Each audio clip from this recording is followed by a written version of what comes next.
I have a question. Why are my shade trees changing color in the late summer rather than the early fall? That's a really great question. So shade trees may be turning color prematurely because they experience some type of stress earlier in the growing season. That might be flooding, so if there was standing water at the base, those roots might have gotten a little stressed out, but it could also be residual stress from previous growing seasons. So quite a few times you may see some drought year over year, and that can stress a tree out. So they might drop those leaves a little early.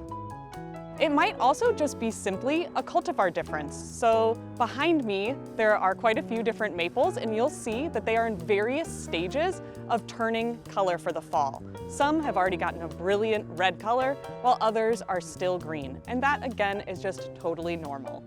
Another thing that can cause trees to change prematurely is damage. So if you go to the trunk of the tree and look and you see some mechanical damage, like a weed whip or a mower might have damaged that bark, that can stress one side of the tree. So you might see leaves turning on one side versus the other.